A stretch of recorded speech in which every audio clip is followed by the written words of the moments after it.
bonsoir, bienvenue à cette nouvelle édition de Direct qui est habituellement divisée en deux parties. La première étant consacrée aux informations éparses, à commencer par quelques-unes en provenance d'Égypte, bien entendu.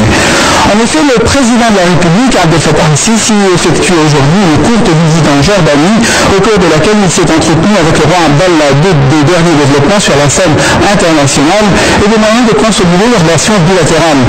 Le souverain hachémite a été à l'accueil du roi égyptien et de la délégation l'accompagnant dans le ministre des Affaires étrangères Samah Choukri, ainsi que la conseillère à la sécurité régionale Faiza Benmada.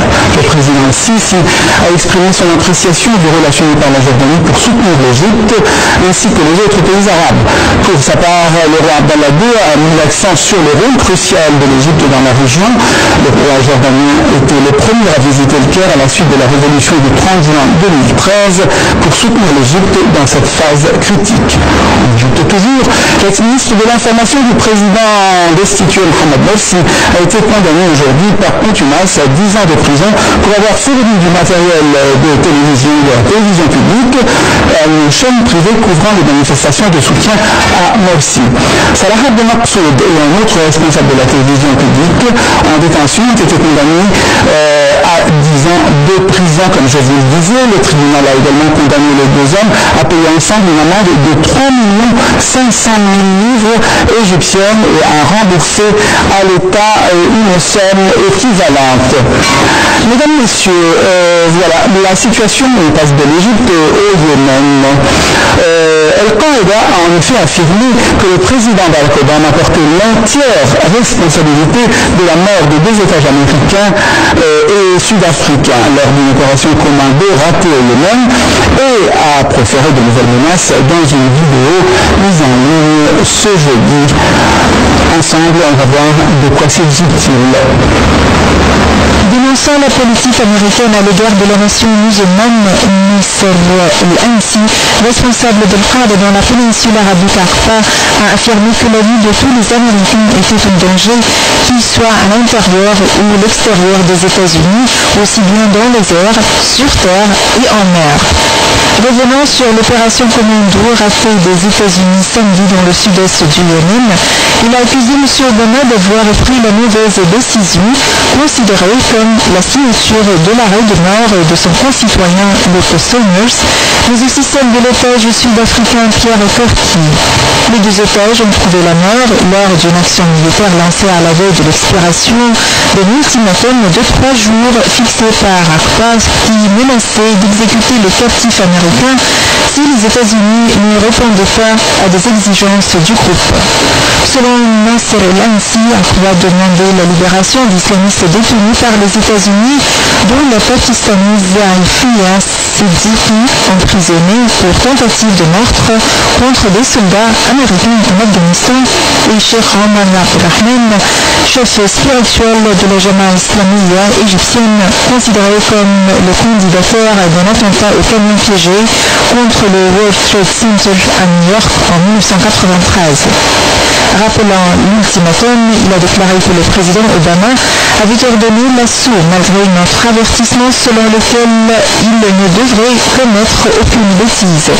C'est lui qui a pris la décision de mort, a-t-il ajouté, qualifiant de sauvage l'opération militaire qui a coûté la vie à son concitoyen et à celle de l'autre otage, le Sud-Africain, au sujet duquel des négociations pour sa libération étaient en cours.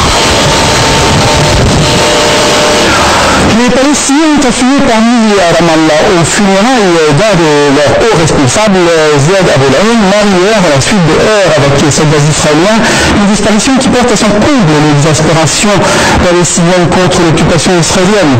Le président Mahmoud Abbas a décrété 3 jours de deuil. Toujours à propos de la Palestine, quelques jours après l'Assemblée nationale, le Sénat français, deuxième chambre du Parlement, a voté adopté aujourd'hui une résolution non contraignante demandant la reconnaissance d'un État palestinien par la France et une reprise sans délai des négociations israélo-palestiniennes. La résolution défendue par les socialistes, les écologistes et les communistes a été votée de justesse avec 153 voix contre 146. Les sénateurs de l'opposition de droite, de l'UMP et des centristes ont soutenu également la résolution. Pour l'auteur socialiste de la résolution, la reconnaissance d'un État palestinien est le premier pas d'une relation d'égal à égal entre Palestiniens et Israéliens. L'initiative de la gauche s'inscrit cependant dans un mouvement global en Europe, considérant la reconnaissance comme un moyen de faire pression pour relancer le processus de paix moribond. Des députés irlandais ont ainsi adopté hier une motion symbolique demandant à leur gouvernement de reconnaître l'État palestinien après les parlements britanniques et espagnols. L'Inde va construire 10 nouveaux réacteurs nucléaires sur son sol et ceci en coopération avec la Russie. C'est en tout cas ce qu'a annoncé aujourd'hui le Premier ministre indien Narendra Modi après un entretien avec le président russe Vladimir Poutine à New Delhi. Un réacteur de conception russe fonctionne déjà dans un état du sud de l'Inde et un autre doit prochainement entrer en fonction, chacun d'eux d'une capacité de 1000 MW. Les deux pays avaient conclu un accord intergouvernemental en 2008 pour construire de nouveaux réacteurs sur le site. La visite de Poutine en Inde, la première depuis l'arrivée de Modi au pouvoir en mai, intervient au moment où Moscou cherche des alliés en Asie pour coopérer dans l'énergie ou la défense en réaction aux sanctions occidentales liées à la crise de l'Ukraine. Mesdames, Messieurs, des centaines de policiers ont envahi aujourd'hui le principal site d'occupation du mouvement pro-démocratie à Hong Kong, en Chine, où ils démontaient pads et barricades, probable pilote de semaines de blocage et de manifestations revendiquant l'instauration du véritable suffrage universel dans cette ancienne colonie britannique rattachée à la Chine et à notre patrie. Un compte rendu de la situation. Les forces de l'ordre sont arrivées de toutes les directions pour entrer sur le site, un village de tentes installé depuis 11 semaines dans le quartier d'affaires d'Admiralty, près du siège du pouvoir. Les quelques centaines de manifestants particulièrement remontés refusaient de partir malgré les sommations de la police qui les a menacés d'arrestation. Depuis le pic de la contestation le 28 septembre, lorsque les manifestants étaient descendus dans la rue par dizaines de milliers, le nombre de protestataires a nettement diminué dans le territoire passé sous tutelle chinoise.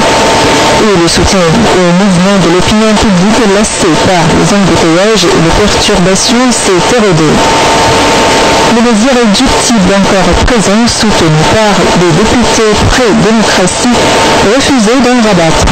Les obéissances civiles sans crainte, je veux une démocratie véritable, semble-t-il. Ces opérations d'évacuation font suite à une décision de la Haute Cour saisie par des commerçants et des compagnies de transport en commun. Les huissiers de justice se sont présentés sur le campement. Puis les ouvriers ont commencé à démanteler les barricades érigées sur une autoroute à 9 voies, un des grands axes de circulation de l'île de Hong Kong. Le chef du gouvernement a assuré que les forces de l'ordre faisaient un usage minimal de la force. Les manifestants ont toujours prôné la non-violence, mais des heurts parfois violents, faisant des dizaines de blessés, se sont produits lors du démantèlement de précédentes barricades. Un autre campement plus petit était lui quasiment à l'abandon jeudi, quelques rares touristes y déambulant en prenant des photos. Un troisième campement à Mongkok, dans la partie continentale de Hong Kong, a été évacué fin novembre.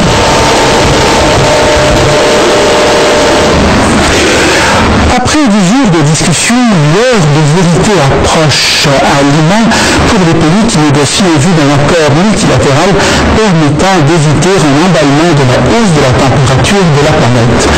En effet, mesdames, messieurs, comme vous le savez tous, le réchauffement climatique risque de causer de graves problèmes un peu partout sur notre planète, à commencer par la fonte des glaces de l'Antarctique et de l'Arctique, une fonte de glace qui risque de hausser le niveau de la mer de quelques centimètres suffisamment pour noyer des États entiers comme par exemple les îles Maldives, voire aussi pour inonder des pays comme les Pays-Bas et le delta du Nil en Égypte.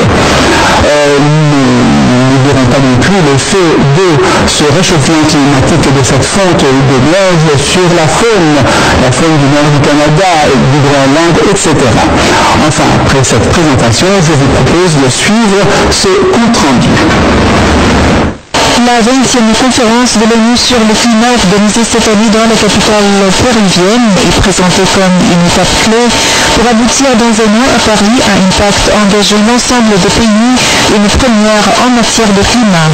La meilleure façon d'obtenir un succès à Paris et d'obtenir un succès à Lima, a confié mercredi Laurent Fabius, le ministre français des Affaires étrangères, à 2 jours de la fin de la COP 20, conférence des parties, prévue vendredi soir. M. Fabius, qui présidera la conférence de 2015 en tant que pays hôte, a fait état d'échanges intéressants mercredi en marge des séances officielles de négociation avec Prakash Shivbehar, le ministre de l'Environnement indien, et Ali bin Ibrahim al-Naimi, le ministre du pétrole d'Arabie Saoudite.